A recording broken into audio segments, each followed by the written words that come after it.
Olá, vamos voltar então à nossa introdução à microbiologia médica e agora nós vamos discutir um pouquinho a importância desses micro-organismos. Porque vejam, um ser humano normal, ele tem em torno de 10 a 13 micro-organismos habitando a superfície de determinadas regiões do seu corpo. É a nossa chamada microbiota normal. Estima-se que existam de 500 a 1.000 espécies presentes compondo essa microbiota normal, que tem um grande e importante papel no equilíbrio, na homeostase do nosso corpo. Se vocês imaginarem que um ser humano ele tem em torno de metade de suas células são células humanas e a outra metade são micro-organismos. Então, a gente pode começar a ter uma visão da importância dos micro-organismos, porque nós somos mais ou menos metade de nós micro-organismos, tá? Metade das nossas células. E o que acontece? Somente cerca de 3% dos micro-organismos descritos, conhecidos, são reconhecidamente patogênicos. Nós temos, na realidade, uma grande quantidade de micro-organismos que são chamados de oportunistas, ou seja, são micro-organismos que estão presentes na microbiota normal, mas que se encontram sob o controle dessa microbiota normal. A gente pode dar um exemplo muito clássico, que não é de bactéria, mas sim de fungo, a Candida albicans. A Candida albicans é um fungo que pode ser encontrado na cavidade oral, por exemplo, dos indivíduos, e a Cândida está sob o controle do restante da microbiota oral.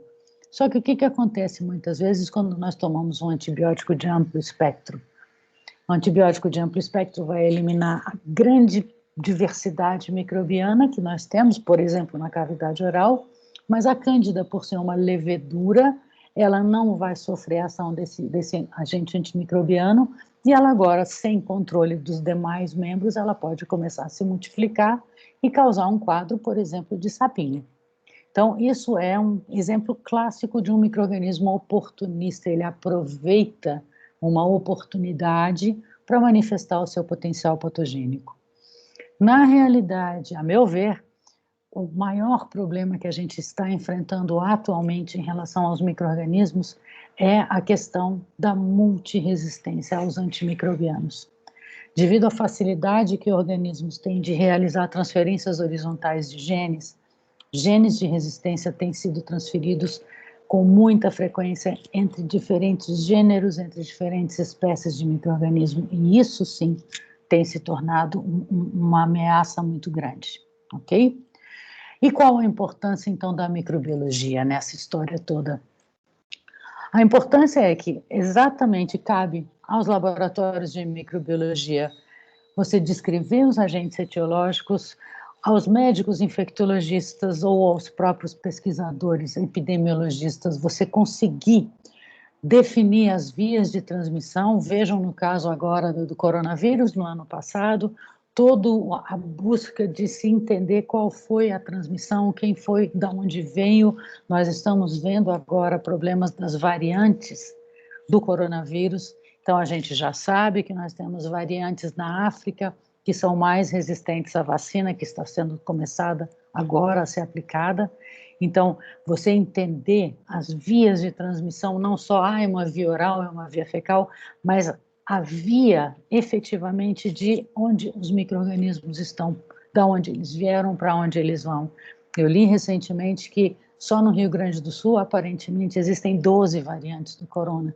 Então, são dados de extrema importância para quê? Para que a gente possa ter uma visão global daquela doença infecciosa, como tratar, como prevenir e, principalmente, como elaborar e como desenvolver vacinas mais eficazes. Porque, continuando no exemplo do corona, pode ser muito provável que a gente tenha que fazer com a vacina do coronavírus a mesma coisa que foi feita com a vacina da gripe. Fazer vacinas baseadas em um pool, em diferentes amostras do vírus, diferentes fragmentos, mas diferentes porções, mas de diferentes linhagens, diferentes cepas virais. Então, nós temos essa visão, nós temos essa é a nossa principal meta, é conhecer o micro-organismo, como ele é transmitido, como desenvolver vacinas e, principalmente, como você, então, prevenir e tratar, ok? O que acontece? A gente tem relatos de doenças infecciosas muito, muito antigas. No Egito, existem algumas inscrições egípcias onde mostram um indivíduo com uma bengala, que provavelmente ele já tinha uma doença infecciosa que estava cometendo a sua locomoção. Nós temos o relato clássico da peste negra ou peste bubônica, que assolou o nosso planeta em vários momentos diferentes. Vejam só aqui, na Guerra de Troia nós já tínhamos relatos, na Roma Antiga nós já tínhamos relato não só de peste bubônica, mas de varíola. E qual foi talvez um dos principais fatores que permitiu a disseminação tão fácil dessas doenças, como a gente discutiu na primeira parte da microbiologia médica, da introdução que eu fiz, é a questão de você ter cidades crescendo, cidades sem condições de higiene, ninguém pensava em fazer um saneamento básico, não existia isso, essa noção de saneamento. Você tinha o crescimento populacional, o comércio internacional sendo feito, por exemplo, pela Rota da Seda, que foi a grande transmissão do primeiro relato de uma epidemia de peste no mundo, tá? Então, tá aqui, a gente tem na Idade Média uma série de doenças muito bem relatadas já, e como eu falei para vocês, talvez o principal exemplo tenha sido a peste negra, a peste bubônica, que é causada na realidade por uma bactéria gram-negativa, um bacilo gram-negativo chamado Yersinia pestis, que assolou o planeta. E vejam, somente desse ano de 1346, 25 milhões de indivíduos morreram. Isso era uma proporção gigante da população do mundo. E, como vocês podem ver nesse esquema, está aqui mostrando, aqui são as datas de diferentes relatos em diferentes locais do mundo, e vejam só, ela começou, na verdade, vinda da China, por isso chamada Rota da Seda, veio da China, e da China, então, foi para a África, foi para a Europa. Então a gente vai acompanhando o trajeto.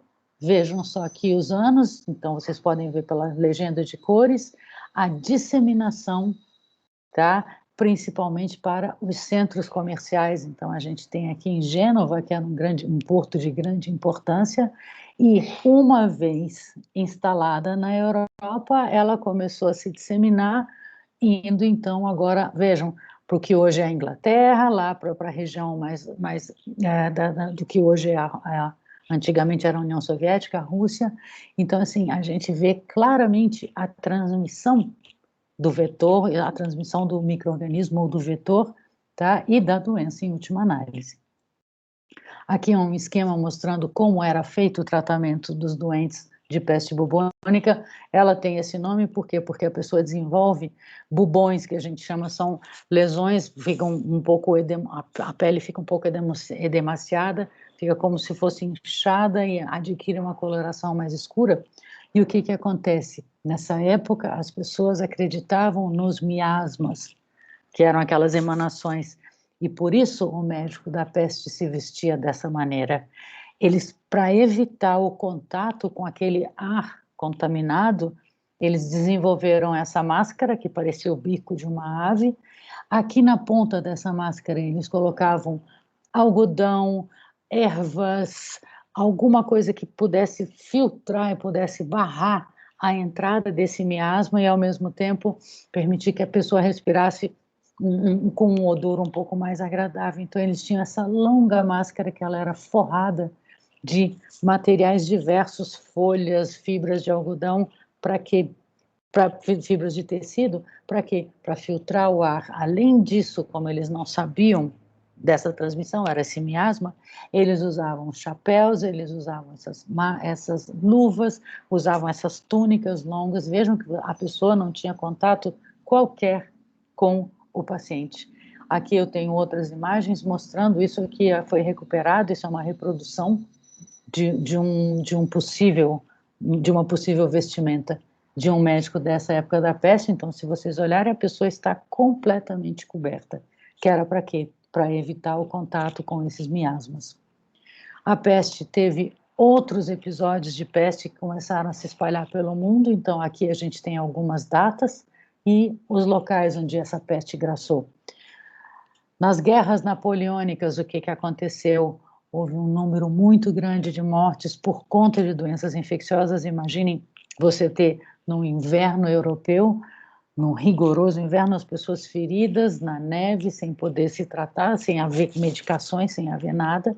Então, houve uma grande quantidade de mortes até o desenvolvimento dos antibióticos, sendo que a penicilina foi o primeiro, e foi exatamente por conta da guerra que se investiu mais ainda no desenvolvimento de qualquer possível medicamento que tratasse doenças infecciosas, e a gente já viu isso na microbásica, a penicilina foi o primeiro. Muito bem, o que a gente tem hoje em dia? O que a gente tem hoje em dia são algumas doenças emergentes, algumas doenças novas e algumas, infelizmente, doenças reemergentes, doenças antigas, previamente consideradas, não vou dizer erradicadas, mas sim sob controle e com uma incidência muito baixa, e estão retornando. Por quê? Porque nós temos, como eu falei, organismos multiresistentes. Vejam só, eu não vou ler tudo isso para vocês, mas vocês vão ter esse PowerPoint à disposição.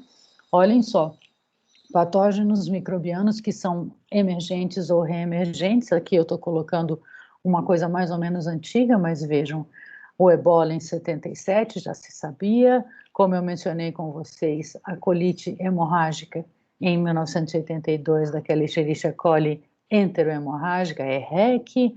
A gente teve, nunca vou esquecer, no início dos anos 80, a descoberta do HIV e o espalhamento da AIDS ao redor do mundo todo.